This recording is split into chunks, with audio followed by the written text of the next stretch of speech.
আসসালামু আলাইকুম রহমতুল্লাহ। পাকিস্তান, তোমরা বাংলাদেশের গুলিস্তান। পাকিস্তান তোমার মুখ না থাকলে এতদিন সোসাইটি নিয়ে যাইতো।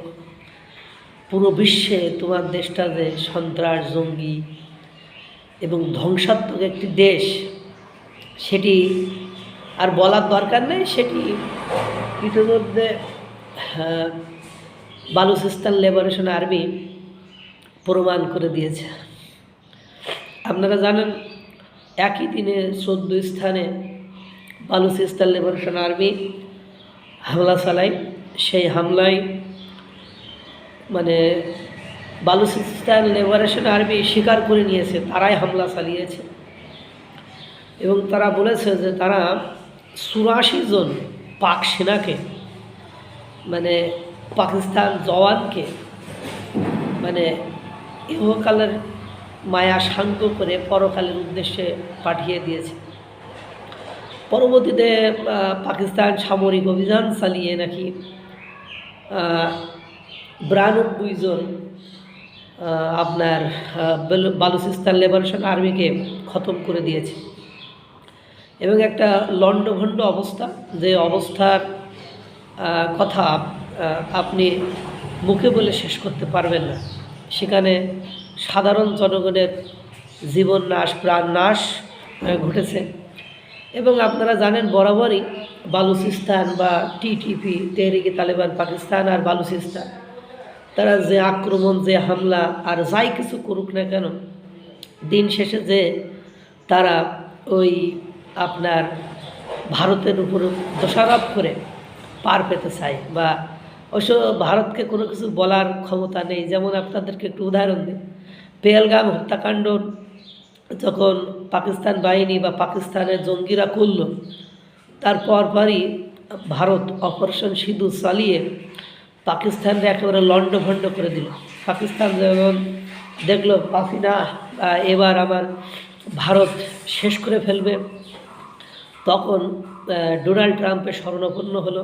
তার হাত পা ধরে অনুরোধ করে বলল যে ভাই, যে কোনোভাবে, বা বস বা উস্তাদ, যে কোনোভাবে ভারতরে বুঝায় এই যুদ্ধটা আপনি বন্ধ করে দেন, নাহলে তো আমাদের একেবারে ধ্বংস করে দিল। তার আগে 2-1 দিন একটু চেষ্টা করেছিল, তুরস্কের ড্রোন বা নিজেদের যে শক্তি সামর্থ্য আছে সেটা দিয়ে কোনো কিছু করার একটা চেষ্টা করেছিল, কিন্তু চেষ্টা সব সীমান্তে একেবারে আটকে দিয়েছিল ভারত এর সেনাবাহিনী জওয়ানরা। সেটা ভেতরে পাঠানোর বা সক্ষমতা তাদের হয়নি, সীমান্তেই সব শেষ করে দিয়েছিল।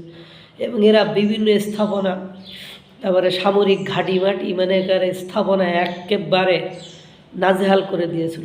আর দেখেন, বালুচিস্তান লিবারেশন আর্মি একদিনে যে ঘটনা ঘটায় দিছে, তার জন্য মহসিন নকভী শুধু বিবৃতি দিচ্ছে এবং বলছে এটা ভারতই করেছে, ভারতের ইন্ধন ওরা বালুচিস্তান লিবারেশন আর্মিকে তারা ফিতনাতুল কি যেন একটা বলে, হিন্দুস্তান ফিতনাতুল হিন্দুস্তান, এরকম একটা কি বলে, খেয়াল নেই বিষয়টা।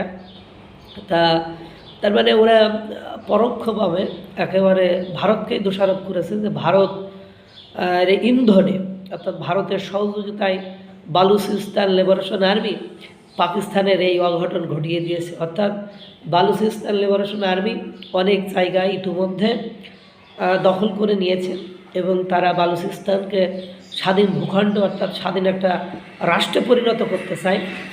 আর আপনারা জানেন, 1-2 দিন পরই এই ধরনের বিস্ফোরণ, গোলাগুলি আওয়াজ, এগুলো চলতেই থাকে। এদিকে আবার তেহরিকে তালেবান, খাইবার পাখতুনে তেহরিকে তালেবান বা পাকিস্তান, টিটিপি, তারা আবার অঘটন ঘটাতে পারে। এজন্য আগে থেকে সতর্ক করে সরকার মাইকিং করে তাদেরকে সেখান থেকে সরানো, খেদানো আর জন্য উঠে পড়ে লেগেছে। বিষয়টা অনেক জটিল। এবং আপনারা জানেন, পাকিস্তানের যে জঙ্গি গোষ্ঠী পেহেলগামে জঙ্গি হামলা করেছিল, তাদের যে ইমরান দয়াল, তারে পাকিস্তানের ভেতরে ঢুকেই আততায়ীরা একেবারে মাথায় গুলি করে তাকে দয়ালের নিকট পাঠিয়ে দিয়েছে। অর্থাৎ পাকিস্তানের নিজস্ব স্বকীয়তা বলতে কিচ্ছু নেই। পাকিস্তানের একটা জিনিস আছে, সেটা হলো মুখ। আর পাকিস্তানের পাশে মানে কোনো দেশই, কোনো রাষ্ট্রই পাকিস্তানের পাশে নেই।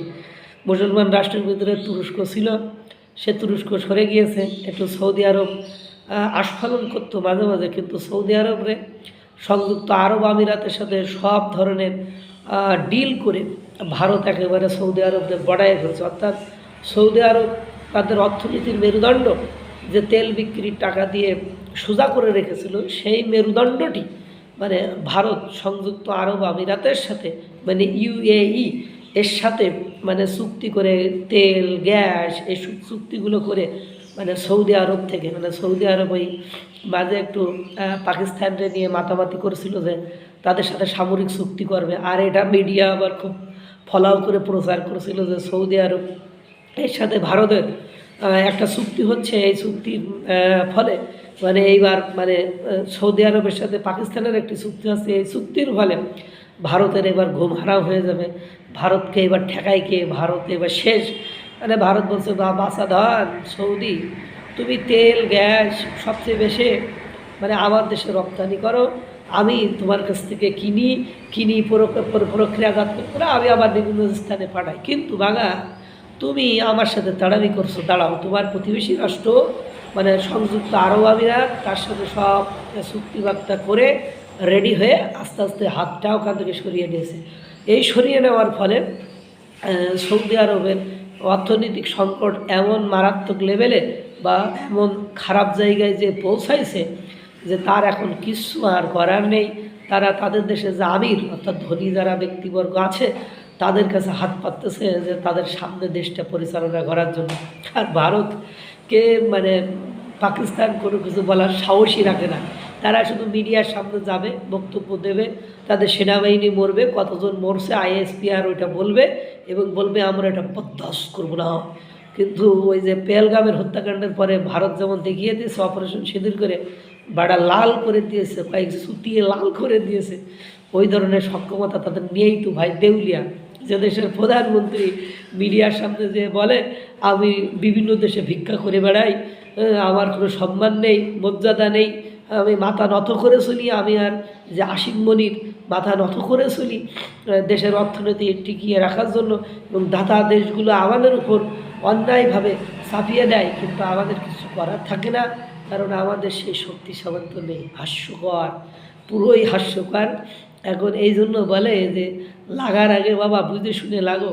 মানে কোনো দিন তো কোনো যুদ্ধে কোনো মানে সংগ্রামে টিকতে পারো নাই, আবার এমনকি খেলাধুলা সংস্কৃতি কোনো জায়গায় তো তাদের সাথে টিকতে পারো না, আবার তার সাথে লাগতে চাও। এবার নেও ঠেলা। আল্লাহ তাআলা সকলকে ভালো রাখুক, সুস্থ রাখুক। আসসালামু আলাইকুম ওয়া রাহমাতুল্লাহ।